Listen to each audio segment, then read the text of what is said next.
Hey, welcome everybody. We're on another episode of From the Gutter to Greatness. And as always, I'm bringing greatness to you. I got someone who has a great story today, and she is leading with love. I have Dr. Quinice Miller, my cousin, my sister. We have Dr. Quinice Miller. No, seriously, she is doing amazing things out in the Texas area, and we just wanted to take some time to hear her story today. So, Dr. Q, also Delta Soror, I got to throw it up here. Okay, I got to let that be known. I love the Reds. So, with all of that being said, we always start with this one question as we're going to dive right in and let you show the people better than you can tell them. So, who are you? Like, tell us, what do you do really? And why should anybody care? Why is it important? Why does it matter? Let us know. Let the people know, who are you? What do you do? Great question. Hey, Dr. Miller, I just want to let you know I'm so proud of the work that you do. Oh, thank you. So I am Dr. Q Miller. I share greatness with you, Dr. Miller, but I'm Dr. Q. And what I do is I inspire and encourage teachers, leaders, people to lead with love by putting humans first. That's what I do. And why should anybody care? It's simple. The work that we do, when you're dealing with people, specifically in education, but in leadership, you're dealing with people, you're dealing with humans. And I believe that this is God's work, right? This is God's work. So when you don't do right by people, when you don't do right by humans, you have to know that what goes around comes around. And so we're in this world to make a difference. We're in this world with purpose, but we're in this world to be reflections of love, because everyone deserves it. Course in Miracles, this amazing book, says that love is our natural inheritance. So when we're in this work, that's why you should care. And so I'm all about leading with love by just caring. As I hear that, and one of the points for those education people out there listening, not everybody is educators who are listening. Right. We try to hit everybody, but in education, there's this thing called collective teacher efficacy. And so collective teacher efficacy, for those who don't know, there's this research out there. His name is John Hattie. And John Hattie does like meta-analysis of meta-analysis. So it means he's really kind of smart, and he studies. And so for my folks who don't like to speak like that, I don't speak like that all the time. Most of the time, I don't speak like that. So with all that being said, what he found is that collective teacher efficacy, which is about how you bring the people who are most important within the organization together, and you bring them together through certain commonalities, and you utilize them to build the strengths within a school. And when you utilize them, they have the most effect at improving results. So not whether if building is new, not if how much money you have. I mean, all that stuff is important. But what moves it the most is collective teacher efficacy. And collective teacher efficacy is a lot about leading with love. It's about putting people first. It's about putting the teachers first, because if the teachers, like I know you use leading with love, I like to use the teachers are the heartbeat of the school. And so if they are the heartbeat of the school and everyone else are different organs, everything can function if the heart is beating. But if the heart stops beating, all the other organs die too. And so you need the teachers to be the heart, but the way you do that is leading with love. So I respect where you're coming from. I definitely think that people should care. And so, you make a good point, Dr. Miller. A great point about this heartbeat piece, right? Not forgetting about the heart of the work that you do, no matter where you are. And in my opinion, leadership, yes, education is my background, but the reality is we all lead, right?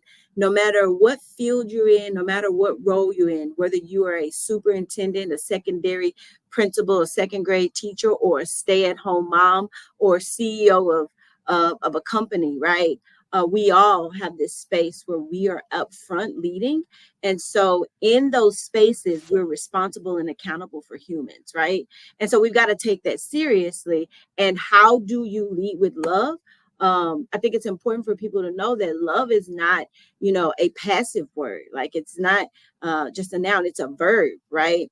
And so what is it that we do? What are our actions? How do you lead with love? What are the behaviors that show that you actually care and are putting humans first? And so I've got a few of those that hopefully I'll be able to share here with everyone. But No, absolutely. And a lot of leading is when I work with leaders, I always start with what are their values, right? Mhm. And then I look at what are their values, and are their values aligning to their organization's values? And are they giving their people what they need? Are their values meeting, and are they connecting to them based on their values? And are their values getting in the way? Like I remember I had a person one time that I was working with, Mhm. and her staff needed certain things, and this person was not willing to give them what they needed to, and she only led with love, but only leading with love meant that she was in her predicament, in her case, she was missing some of the other intangibles that were needed as far as the accountability, some of the hardcore aspects that needed to be in place that her staff was craving and needed and wanted. And she was adamant about and her version or her perception of it was that loving them was basically doing anything that they wanted or needed and letting them do whatever they wanted. And Mhm. so it was creating issues. Yeah, and So that's actually the opposite. is that what you mean by leading with love, Oh, Dr. Q? absolutely not. Absolutely not. What do you mean by it? So it's interesting because a lot of people do think, and I'm very touchy feely. Okay, I'm definitely like a culture girl, but through my experience, I've learned that love and the actions of love have nothing to do. Well, they have some to do with being caring and nurturing. And I used to believe that, but I remember I have a story. I was a principal, and I had this teacher, and I come into the school. The school needed a lot of culture work, but I come into the school and there's this teacher, we'll call her Miss Boudreau, okay? And Miss Boudreau was very well liked by the community, very well liked by the staff, very well liked. But the reality is that I thought, you know what? There were some gaps that she had. And I thought, you know what, let me just coach her and love on her and encourage her. However, the reality is leading with love. I have an acronym that's called Just Care, and JUSTCARE. And the A in care actually stands for acknowledgement and accountability, right? And a lot of people are good with the acknowledgement, meaning you acknowledge the people for what they do, you acknowledge the work that they do so that they know it's not in vain. Eckhart Tolle says that acknowledgement is a foundation for all abundance, right? Because sometimes leaders miss that. They don't truly acknowledge their teachers. Listen, for like staff appreciation, I was like Oprah. I made it rain. I was like, you get a lawn chair, you get a hoodie, you get this. Why? Because they work hard. However, the other A is this notion of accountability. You've got to hold people accountable for doing what needs to be done. And Miss Boudreau, while she was well liked and I acknowledged her, I failed to hold her accountable because she wasn't ensuring that children were meeting the needs. They were rising to the expectation academically that they needed to. She wasn't ensuring that the appropriate academic instructional strategies were being implemented in her classroom, but she wasn't the issue. I was the issue. I Mhm. failed to hold her accountable in the way she needed to be held accountable. And then children were failed, right? And so accountability, you can't just allow people to do whatever they want to do, when they want to do it, and how they want to do it. It can't happen because that's actually the opposite of love. Because when you do that, what you're showing is that you don't actually have the best interest of those people nor the organization, right? Or those that the organization serves in mind. So no, I don't mean at all just this touchy-feely, loving on people, because love is accountability. Well, absolutely. And I brought that up just so people have a clear understanding of what leading with love means, because this person that I was working with, their definition and the way they saw love was different than what her staff needed. Yeah. And so getting them to see that was very difficult. Mhm. Ultimately, I don't think they ended up working out where they were at, Right. because they didn't, their values and the staff values didn't mix, and they weren't able to get the results that they needed because of that. And Yeah. so and that's what I try to do when I'm working with people, is try to push them towards getting the results that they need. And leadership is interesting. Like Mm. when I work with people, I like to use the 5 tenets of leadership, where with Kouzes and Posner, and utilizing first, modeling the way; second, inspiring a shared vision; third, challenging the process; fourth is about encouraging the I'm sorry, fourth is enabling others to act, and fifth is about encouraging the heart. And so those 5 tenets of leadership are what they say are the most important aspects in leadership, and figuring out what does that look like for someone when they're developing as a leader and developing systems that work within schools. And Yeah. so, leading with love is definitely something that I would say that more people need to take a look at and put at the forefront of it, because what I'm hearing is that it incorporates a lot of those tenets of leadership, Oh, and absolutely. that those tenets are built into what leading with love means. Yeah. Um, and just thinking about that, if you notice the background here, this is where I grew up. This is where my projects. I grew up in the projects in Rochester, New York, and this was my projects. This was where my gutter started. I'm good at the Um, greatness, huh? and now, and gutter doesn't just mean where you're from. It also means your mentality and your mindset, and then how do you shift and move. But where little QQ live at? Where did it all start at? Where'd you grow up at? What did it look like? What's the start of your story? What's your gutter story? So it's so funny. And I love what you say about it's about a state of mind, right? So I grew up in Dallas, Texas. All right. Go Cowboys. I know there's probably some haters gonna I'm be I'm a watching. Niners fan, So so I mean, here's a hater, first hater right here. But definitely from Dallas, Texas, from Oak Cliff. That's my hood. Put it yeah, in the I'm familiar state. with Oak Club. Oak Listen, Cliff, you're not ready. Don't let this doctor fool you, okay? right? Um, South Oak Cliff is real, South y'all. Oak Cliff. My Yeah, parents actually, it's funny. So you said South Oak Cliff. My parents actually graduated from South Oak Cliff. SOC is what I we call visited there it. before. And so it's funny because I am the product of teenage parents. My parents were 16 and 17 when they had me. And I currently have a 17-year-old who just graduated high school. I'm so proud. Congratulations. But I think about him and, he had a girlfriend, and I would be like, what would happen if they actually created a child right now, right? Because I'm still, buying his Chick-fil-A, and, this generation, they make different decisions. They're just different. They think different. But I'm like, how would the child survive? And so I look at myself and I look at my life coming from teenage parents that, some people would say, how are you here? My mom is a single mom, and I love and respect her so much. And I just became a single mom. I got divorced about 4 years ago. We'll probably talk a little bit about it. But being a single mom is not easy to do. And my life does not reflect what my life should have reflected, if that makes sense, right? So I've got a single mom. My dad, he was married right after he went to college at Prairie View for about a year, and he met his current wife. They've been married for 43 years. But my father was, definitely a very integral part of my life still. But what is interesting is, so we were poor, we didn't have money, and it's funny because when you're surrounded with love, and that's why this concept of love is so important. When people love you, and they don't love you through words, they love you through the actions in which they take, then it makes a huge difference, right? And so I was surrounded with love from my parents. I was surrounded with love from a village. I'm a village baby.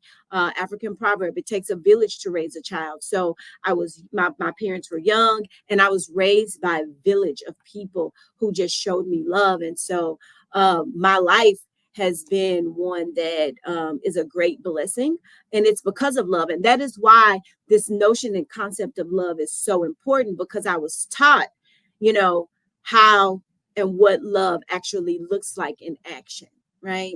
Right. And so, yeah, like, and I mean, Well, listen. now growing up the way that you did, um, and growing up with two parents, obviously they weren't in the same household, but you still had two No. parents, and still, experiencing poverty and growing up in South Oak Cliff, definitely one of the rougher areas of Dallas. Mhm. What were some of the traumatic or struggles that you went through growing up, and what did that look like? What were some of those experiences like? I'm going to be honest with you. I didn't actually understand the trauma of my upbringing until I started to pay attention and really dive deeper more into myself to understand and to see the trauma. When the most recent traumatic experience that I've had was definitely my divorce of 20 years, right? Mine too. Uh, Good Lord, that was the worst experience in the my life, homie. divorce is traumatic. I don't wish it on It was nobody. traumatic on me, on the kids, on my pockets. Oh, It's your still, pockets. it's still traumatic. Like It's still traumatic. like I'm scarred forever, forever, ever. Like child, you don't hit a butt. Where's the red button? I need Well, a sound listen, effect or a noise or something, because listen. it was It's it was traumatic. It's traumatic. definitely traumatic. I don't even. I don't even know. Like, it's just like something like, just like I can't even call it. Just something traumatic. I can't. Traumatic. It's Yeah. traumatic. And so I bring up that trauma because that trauma allowed me. Well, wait, I'm going to say allowed me. I make the decision, okay? Because everything boils down to a decision. I made the decision to go inward Me during too. that time. We're gonna talk about that. Yeah, to ask myself questions about Quenesis part in this space. And there's this book called The Power of Now by Eckhart Tolle. He's like one of my favorite authors. But Eckhart Tolle, in this book, he talks about this notion of the pain body. And the pain body, everyone has a pain body. And the pain body shows itself through our egos. It shows itself in our lives. But the root of the pain body comes from the trauma that we've dealt with, right? And a lot of that stemming from childhood. And so when I make the decision to truly go in and reflect, because that's one of the actions of love, right? Are not only loving others, but you got to love yourself. But as a leader, reflection is critical to truly leading with love. So when I decided to reflect on me, Paul, my pain body arose some trauma that I experienced as a child. So there's three things that I struggle with. And Mm, I'm very vulnerable and I'm very open. And so I'm Me gonna too. put my heart out here with you. Three things I struggle with was validation, acceptance, and fear. Those are the three things. And I'm like, where do these come from? Like, why do I need the validation, which showed itself in needing and wanting attention, right? Attention that wasn't necessary. Two, this notion of acceptance. Why is it that I wanted or needed people to want me and to like what I did? And why do I need these affirmations? And then finally, fear, this fear of not being chosen, right? This fear of that. And so through my divorce, I've always felt like I wasn't chosen. I wasn't chosen in some spaces by my mother. I felt that way. Now, Right. you know, hindsight is 2020, and I think that parents do their absolute best. But I felt I wasn't chosen by her because my mom worked her butt off and she provided a life for me that a woman from the West Dallas projects, single mom, she paid for my college. I mean, there's nothing that I've ever wanted to do that she didn't provide for me, right? So she loved me in the way that she knew, but I felt sometimes that I was not chosen because she didn't have the time to spend. And my love language is quality time. Her love language is not that. So this fear of being chosen, I felt like I knew my dad loved me, but the reality is my dad was with his other a family every single day. My sisters, who I absolutely adore, but I was not chosen, and that's not what it was. But that's how I processed it, if that makes sense, right? No, it makes And sense. then my ex-husband, I felt didn't choose me. He chose things outside of us, outside of him. And ultimately, when it came down to really doing the work of marriage, he chose himself. And so this fear of being chosen, this need to feel like, no, Quinice, I accept you. I want you. All those things stemmed with this trauma that I didn't even know was in me, that then created behaviors from me, right? Behaviors that I did that, and when I talk about my divorce, I don't ever put all of the onus on my ex-husband, because Hold on, let me ask you a question. love is See, I'm collective. gonna ask you a question that was asked to me, and then I'm gonna tell you why I'm asking it. Because everything you're saying is resonating, and it's resonating at a deep level. Because it's almost, I'm telling y'all, this my cousin, my sister, this is my whatever. We twins from somewhere, right? So so and I It's say Miller time. It's Miller time. absolutely, because I say all that to say, so if I asked you this question, if you had to put and give a percentage, and I'm gonna tell you why, and then I'm gonna share transparently my experience as well. Okay. If I asked you and you had to put a percentage on whose fault it was that things eroded or didn't go well, and if you said, and you can say whatever percentage you want, if you had a percentage without, you don't even really explain why or what would you give your fault versus his fault? And then I'm gonna tell you why I said all this. It's a tough question, right? Well, it kind of is, right? Because I think on one hand, I'm 100, he's 0. On another hand, he's 100 and I'm 0, right? Like Does that make it 50-50? those percentages, they fluctuated depending on the space. But if you look at the overall, so sometimes you're 100%, 100%, it's 100, 100. So it would say 50-50 then. So equally at fault for the erosion of it, right? Absolutely. So the reason why I asked this is because we were in counseling, relationship counseling, and we were trying to see if there was any possibility to after we agreed to separate, if there was any possibility of making it work. And so through all this time, I had been saying, no, we're going to try, we're going to do this, we're going to do that, because I know I had my faults and I had did my things in there, because I often had trauma too, where I felt unloved, uncared about, and unwanted. And so that caused me to behave or act in certain ways, which, again, no excuse for it, because I should have dealt with the emotions differently, but I did what I did.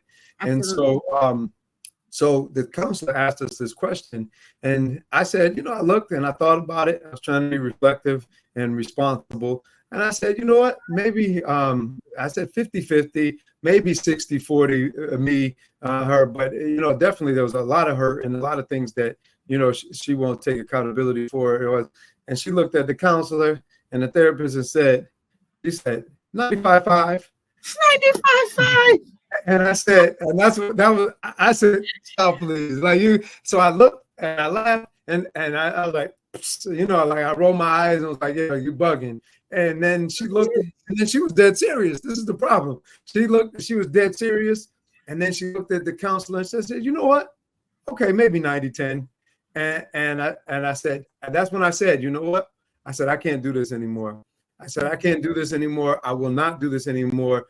I said, I can't do this if I'm going to be with somebody that won't take accountability for their parts in this and their actions and what they did or didn't do.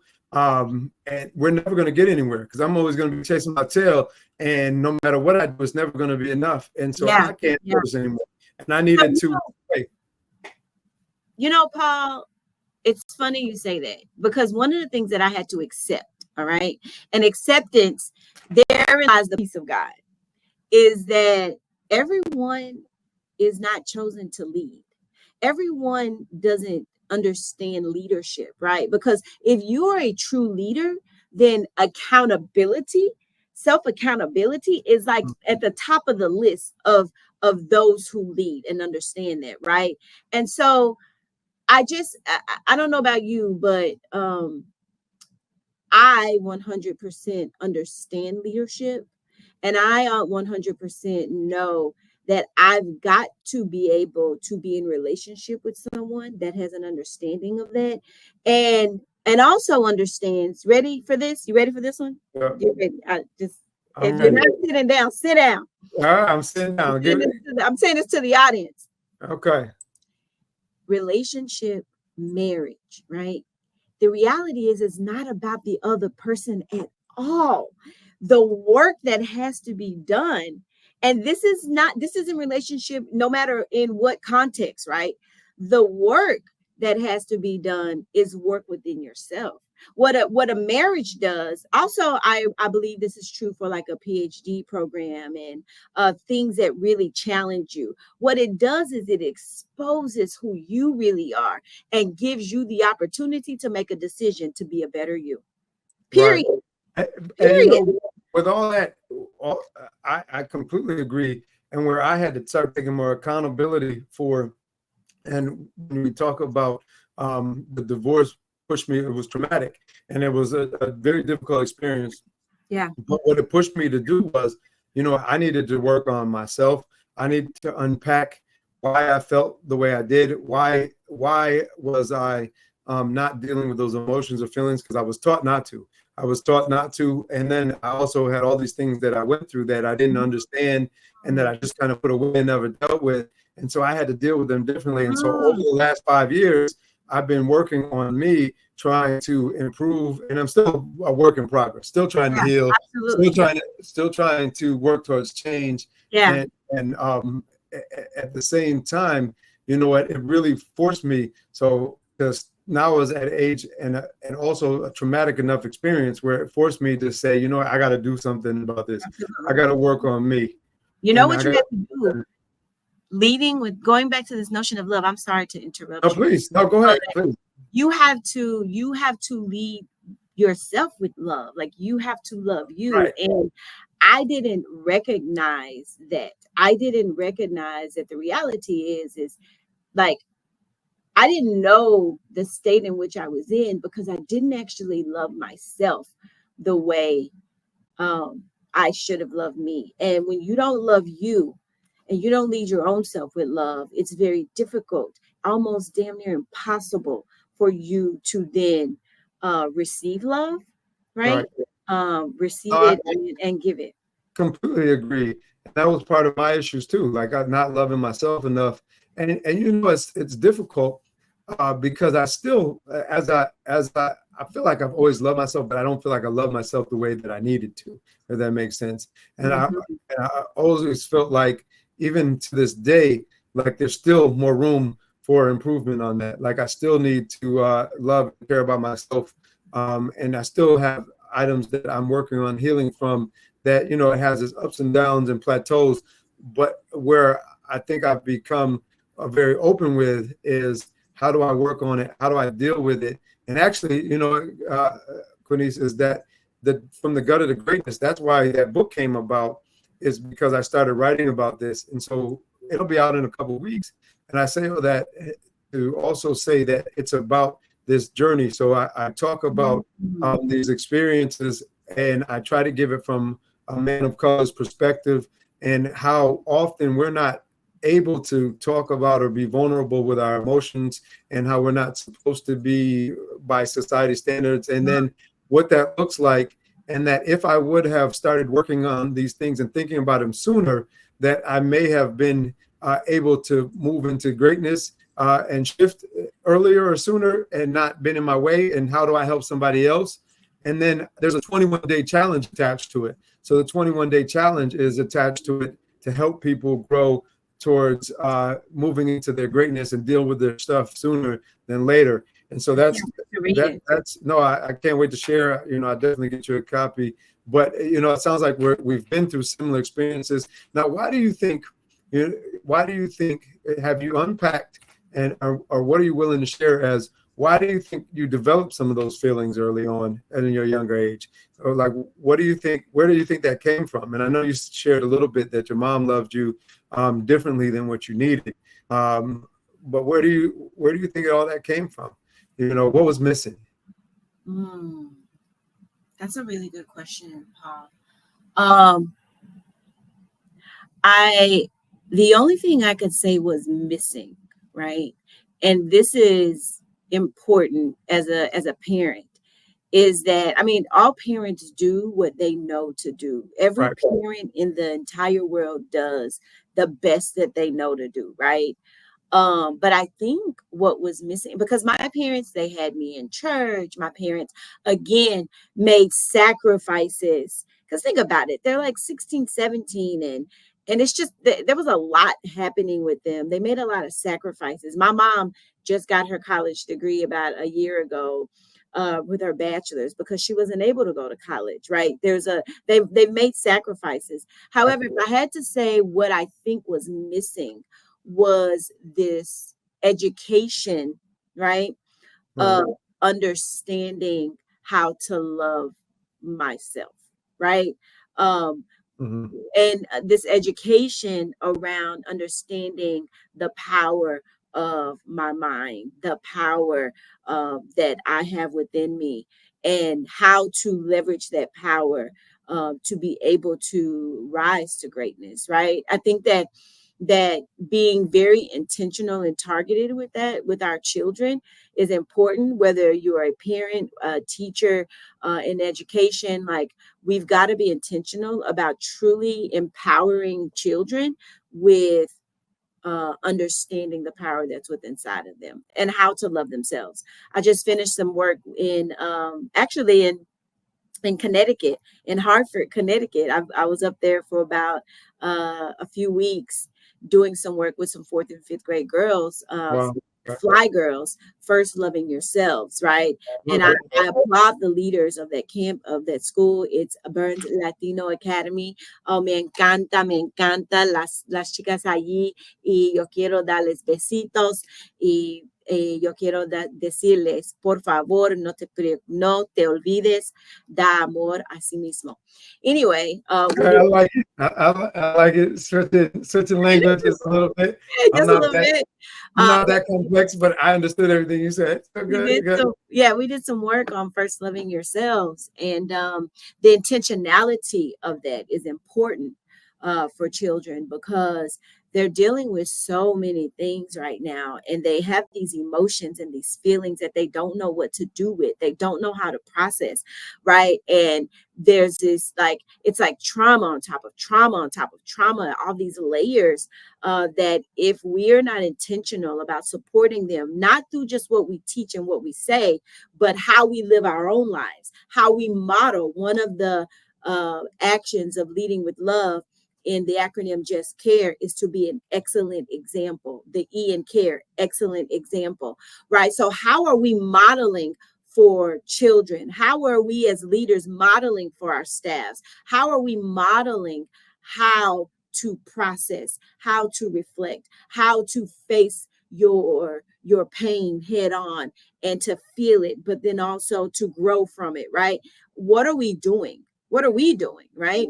If we are masking our pains with social media, if we're masking our pains with drugs, overconsumption of drugs and alcohol, if we're masking our pain with spending money and shopping, if we're masking our pains with things that become destructive for not just for our people, and I'm not going to even go into how that looks in minority communities, how we have been shown and taught and socialized to mask pain in a way that's going to benefit other people. Now, that's a whole nother podcast for us, but we've got to be examples, excellent examples on how to deal with trauma, right? One of the things that I talk about in my book, The Art of Giving a Shit. I should have. Do I have The book. Come on, hold it up. Yeah, you know what's so funny? Let me tell you what's funny is that I can hold the book up, but I travel with my book, right? And so when you travel with your book, that means that it gets a little. I got the physical copy, right? This is my cover. It came off. In my book, The Art of Giving a Shit, a guidebook and memoir for urban educators, and my new book is coming out, Leading with Love. But in my book, I'm trying to be like you, Dr. Miller. No, I love it. I love it. In my book, I talk about how we don't teach. We often teach what we think. We sometimes teach what we know, but we always teach who we are.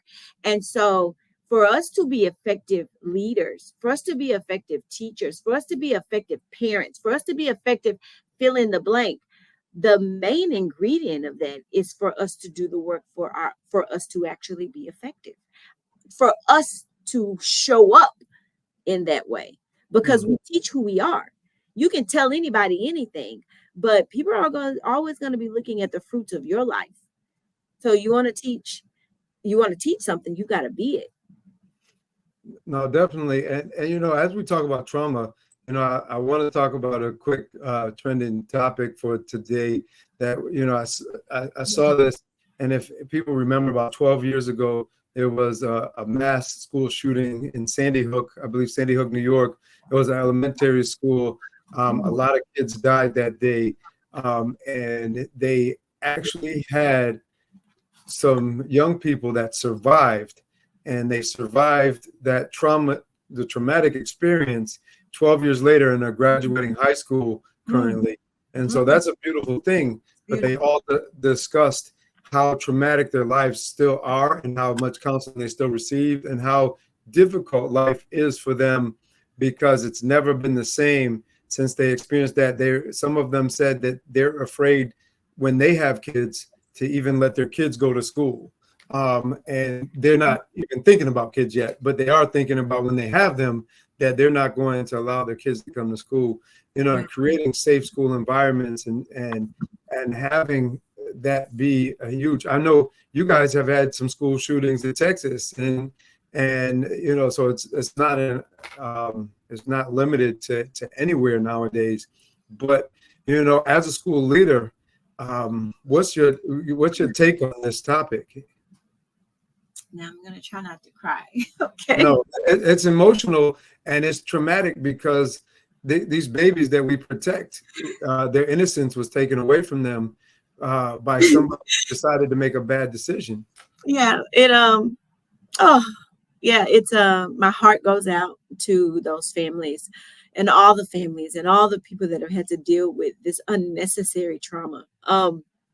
As a principal, I mean, you remember being a principal, like that space is very, it's scary, because you have all these lives that you are responsible for and accountable for. And it's a very scary space as a school leader, because there's nothing to prepare you for that. Right. There's nothing to prepare you. I remember doing drills and all these, practice if this was to happen. And there was always questions. Well, what about this? And what about that? And, like there's nothing to prepare you. So I'll be honest, and this is just my truth. I was a praying principal. And so me too.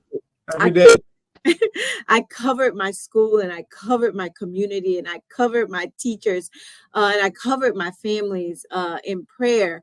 And the same as I am with my own children, right? This world is just crazy.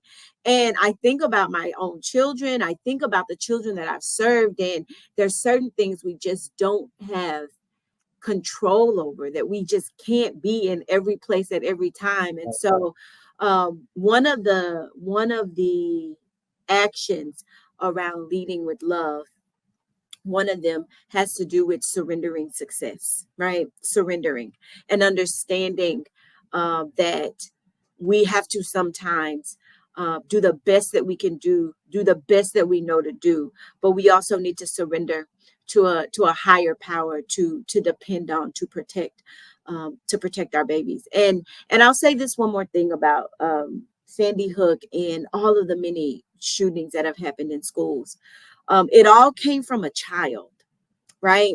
And this is the part of why I do what I do, because children need, not want, children need strong relationships with adults that they can trust.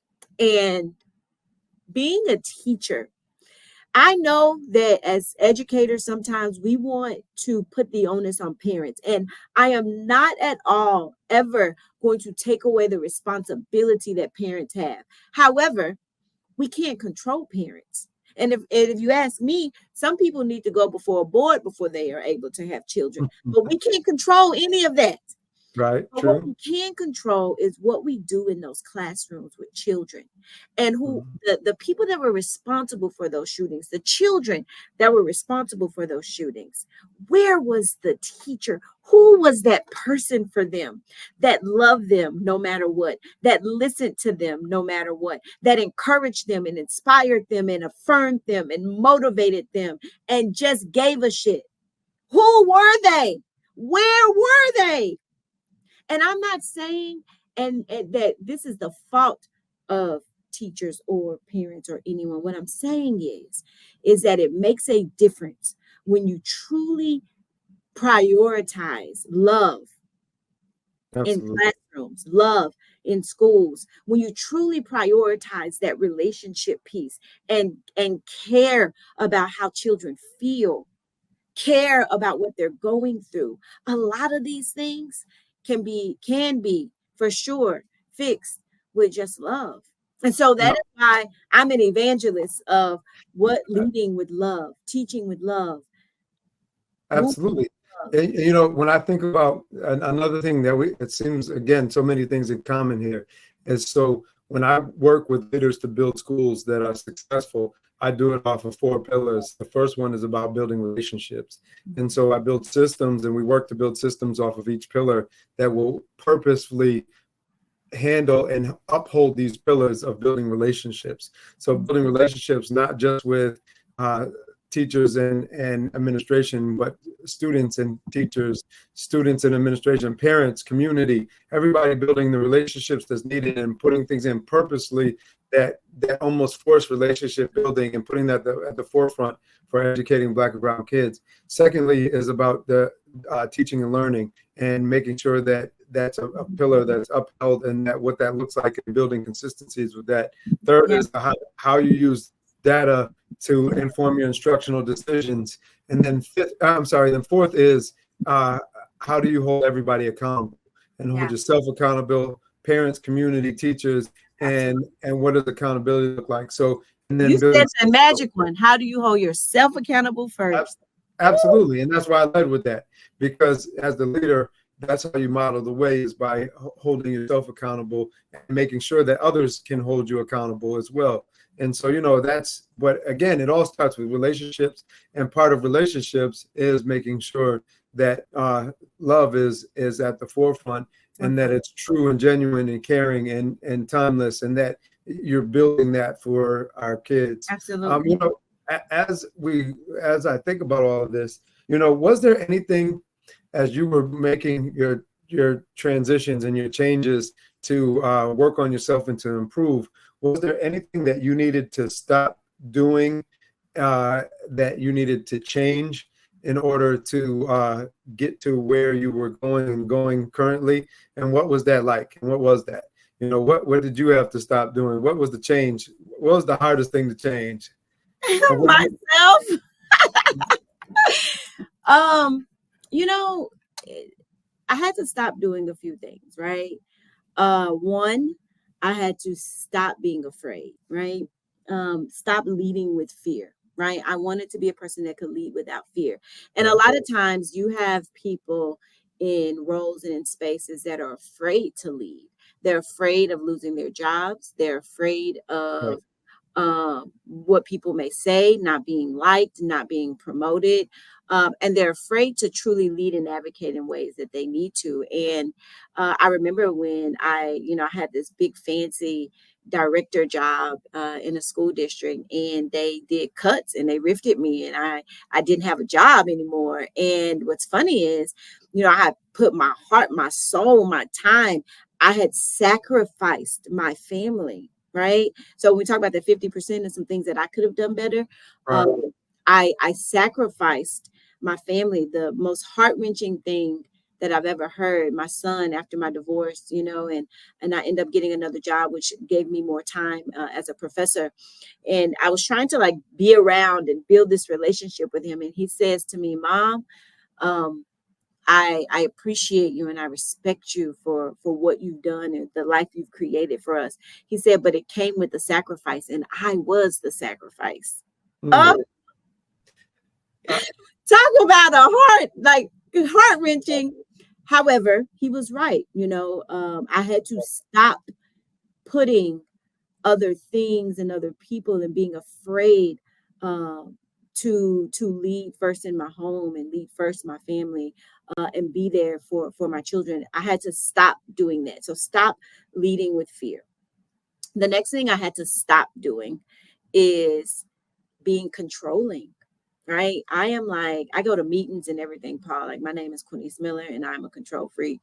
Um, I want to control everything. And I had to stop and recognize where the true control lies and truly surrender. And that's hard to do. It's hard for me to just surrender and to trust, right? To trust the universe, to do what it says that it's promised to do. And so I had to stop leading with fear, had to stop being controlling. And I had to also stop not betting on me, right? mhm. I would bet on any and everybody and encourage any and everybody. But when it came to Quinice, that trauma, that need of acceptance, like I didn't do that for myself. And so those are three things I had to stop doing and give myself grace, you know. Right. I had to give myself grace. And yeah, those are some of the things that when I stopped doing those things, then it opened up just a different world of opportunity for me to operate in my purpose. I would tell all my leaders, I would tell everybody, follow your passion, in it lies your purpose. And I would preach it all over, but we had to recognize and realize I wasn't actually doing that. I wasn't modeling that. And that is part of leadership, right? Being an excellent example. I think for me, the giving up control is partly about giving up my will and trying to give it to God's will. Yeah, And you know what, and doing what God wants me to do versus what I want to do. And and again, not to say or want to be hypocritical, like I'm perfect, or like I still don't make mistakes with that, because sometimes your ego and your will gets in the way. oh, that ego. Say it again, Paul. What is it? It's our Ego and your will gets in the way.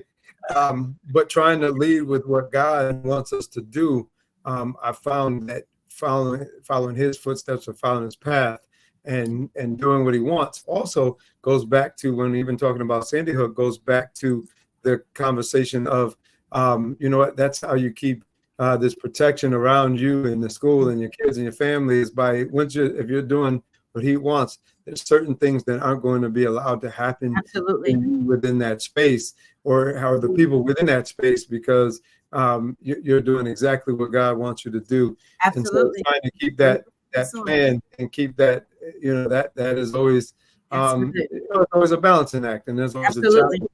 Yeah, Um, absolutely. Because this is God's work and God is love. And when we surrender to the source, right? It creates a different reality for not just us, but for those that we lead. And the thing about leadership is that so I'm very hard-headed as well. Like, and one of the things no, I mean, just a little bit, okay, just a little bit, but was this notion of obedience, right? That's where the surrender is for me. But this notion of obedience, and obedience is better than sacrifice. And when you are in leadership, what you have to understand is that what you do and what you don't do when you are disobedient to the source and to the power and to the mission and the purpose that you're supposed to be doing, it impacts not just you, it impacts everyone that you lead. right. So we have a responsibility and an accountability as leaders that's different, right? What's the saying that heavy is the crown, As the beholder, I think, or the holder, something like that, yes, right? to much is given, much is required. There's this accountability.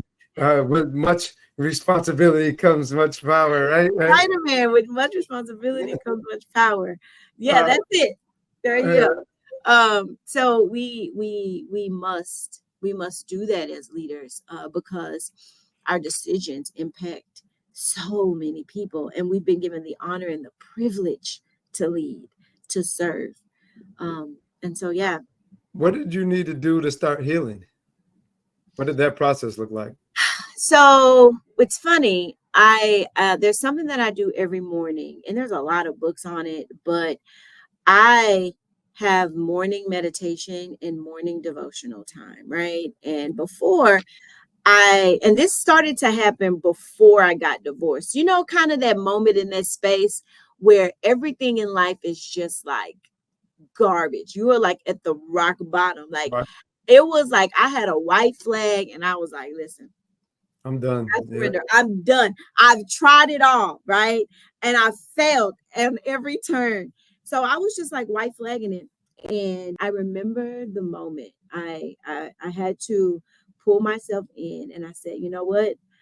One of the things that I thank God for, and I get this from my parents, is their notion of discipline and hard work, right? I'm not the smartest person in the world, right? But when it comes to discipline, when I make my mind up about something, it's done. It's a matter of time. And hard work. My mother is the hardest working woman I've ever met in my life. And so you may be smarter than me, but you're not going to outwork me. You won't do that. I could be saying that too. See, I think I'm telling you, we twinning over. I say that all the time. I might not be the smartest person in the room, but there's not too many people that outwork me. Absolutely. You're not going to outwork me. And so I had to turn that in personally, right? And so every morning I got up early, and I hate getting up early. I like to sleep. Sleep is my best friend, okay? But I get up every morning religiously, and I spend quiet time with myself, with my thoughts, with the source. And I read, and I meditate, and I breathe, and I also journal. So I've got about 20 years of journals where I'm very raw with myself. I'm very raw with my thoughts and my feelings. I ask questions. I spend time with me and the source. And I surrender, and I surrender in that space. Everything that I think and feel, I'm going to bring it to you, and I'm going to give it to you, because he says, cast your cares upon me, for I care.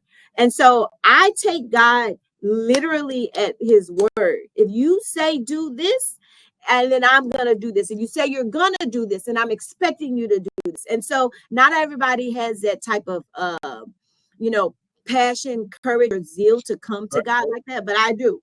And if you say rest in you, then I'm going to rest in you, and I'm going to wait.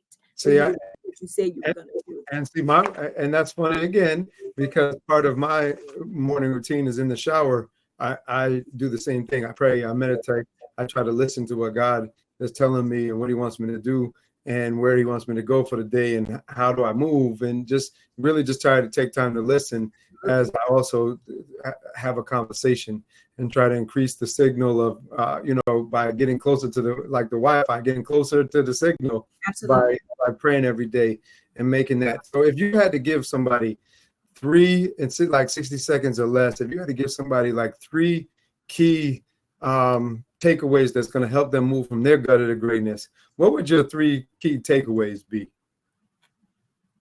Surrender, let go of control, and rest in the source. 2, believe.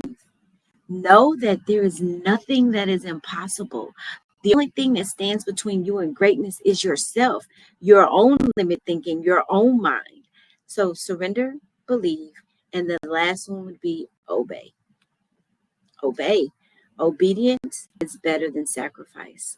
And God encourages, and he wants us to obey the universe, God, whatever you call him, whatever that source is for you, obey. That he wants us to obey because he wants the best for us, right? We were made and purposed for very, very, very specific things. And if we do those 3 things, surrender, believe, and obey, everything else will take care of itself.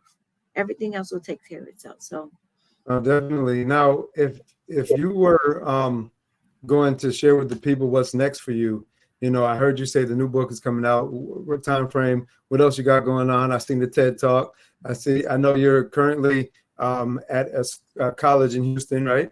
Mhm. So tell us about all the stuff that you got going on, what you're doing, what's next. Give us a quick summation. Opulence is next. Okay, opulence is next. So definitely I'm a professor at the University of Houston Clear Lake. An amazing opportunity, one that was manifested, right? Another thing is that people got to have some vision. You got to have vision, and you've got to be intentional in your vision. So this amazing opportunity came after about 100 different applications to 100 different universities, but when it's for you, right? And so I get an opportunity to lead and to model and to teach and to engage in critical thinking with future principals, future leaders, future doctors. And so helping them understand what this leading with love looks like at a foundational level. So as they go into the work to serve, they've got that in the forefront of their mind. So I'm a professor here on the tenured track. And so I'm definitely doing writing and research.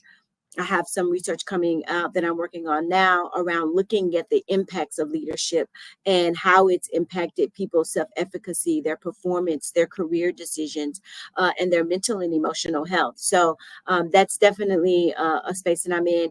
Definitely, I just finished recording a TED Talk, and so it's about to be published here in the next week or two. And Sure. so a TED Talk on leading with love that I believe and I pray and I'm declaring that it's going to go viral, not viral because I need that, but viral because I need this notion of leading with love to be something that's virally understood. Because when we lead with love, then we better serve the humans that we've been privileged to serve, right? Because when we lead with love, not only are we going to be better, but those that we have been charged to help will have better outcomes, right? And so the TED Talk is coming, it is loading, and it is coming, and I'm super excited about that. Still doing some consulting and speaking all over the world about God's work and His love. Um, Amen. and just kind of, and being a mom, my daughter is a dancer, and so I'm like a hashtag dance mom, right?